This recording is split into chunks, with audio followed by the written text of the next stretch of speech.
Chapter 11. Blazing Bottom. Mr. Rath had been careful not to expel all the children at his school. If he did, there'd be no children left to expel, and he loved expelling children. Once a child, on their first day at school, was expelled for skipping through the school gate. It was a new record for Mr. Rath, expelling a child who'd been at the school for less than 3 seconds. As for Ned, the boy was expelled for the simple crime of laughing. Ha ha ha ha! In fairness to Mr. Rath, the boy was laughing because in art class the pupils were charged with decorating an egg for Easter, and Ned had painted his egg to look exactly like Mr. Rath. This was much to his and everyone else's amusement. Ha ha ha ha ha ha ha ha ha! You boy, bellowed the headmaster. What are you doing back in my school? You are expelled.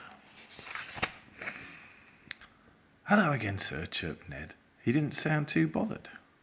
It's impossible to be expelled when you're already being expelled. And what on earth is this monstrosity you have brought with you? Spat Rath. What a dreadful little man, murmured Slime. Whatever shall we do to him? Ned thought for a moment. We need to teach the headmaster a lesson. Us kids have suffered his rages for long enough. Rath is always in a rage about nothing.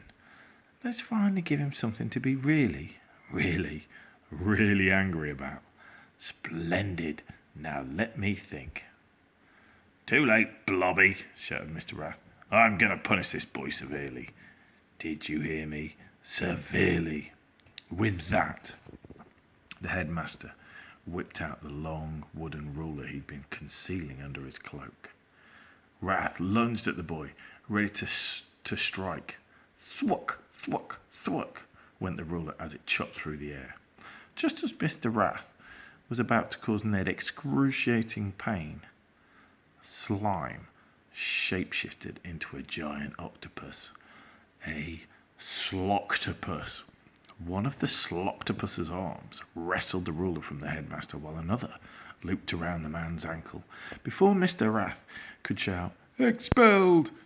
the Sloctopus lifted him high into the air. Ned laughed as he looked up to see his old headmaster upside down above him. Ha ha ha! I'll get you for this, boy, screamed Mr. Rath. I'm not sure you will, replied the boy. Only a quality dictionary, like the Williams Dictionary, would have this word. I think they're talking about the Sloctopus. Let him go, shouted the teachers gathered in the playground. Actually, I don't mind if you keep him, muttered the beardy deputy head. Mr. Lust had long been lusting after the top job at the school.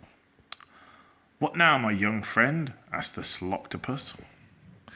Spin Mr. Rath around like he spins round that ruler of his, replied the boy.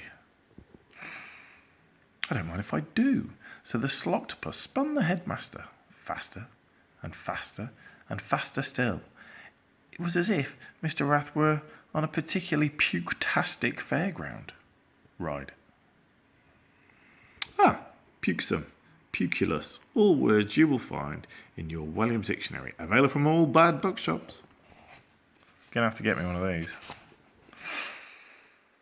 Let go now, commanded Ned. The Sloctopus released its grip and Mr. Rath went flying off through the air. Whiz! Ah! He cried as he zoomed up above the clouds. There was an eerie silence for a moment when it looked as if Mr. Rath might be heading for outer space. A sound of whistling cut through the air. All eyes in the playground searched the sky. There! Shouted Ned. What a shame, muttered Mr. Lust, stroking his beard. There was a tiny glow of red light high in the morning sky, and as it began to descend, Ned exclaimed, It's Mr. Rath's bottom burning up as it re-enters the atmosphere. Before you complain to me about this, let me inform you, this is science. Apollo 11 spacecraft returning from 1969 mission to the moon. Mr. Rath's bottom. Ah! Cried Mr. Rath as he plunged through the sky. Fortunately for the headmaster, he crash-landed into the sea. Splosh! There was the sound of sizzling. Sizzle! as the water put out the blazing fire on Mr. Rath's bottom cheeks. Then the headmaster cried, "Help! I can't swim!" "Let's not be too hasty," remarked Mr. Lust. "Tea and biscuits, anyone?" Ned nodded to Slime. They couldn't let the man drown. The Sloctopus reached out one of its arms. It grew longer and longer and longer still until it reached all the way into the sea. Then the Sloctopus plucked up the headmaster, who was bobbing in the waves, and deposited him back on the ground. Splat! All the teachers had to stifle their giggles at the sight of the headmaster looking most undignified. Rath was soaking wet, and the seat of his trousers had burned right through. Everyone could see his bright red bottom still blazing from its descent.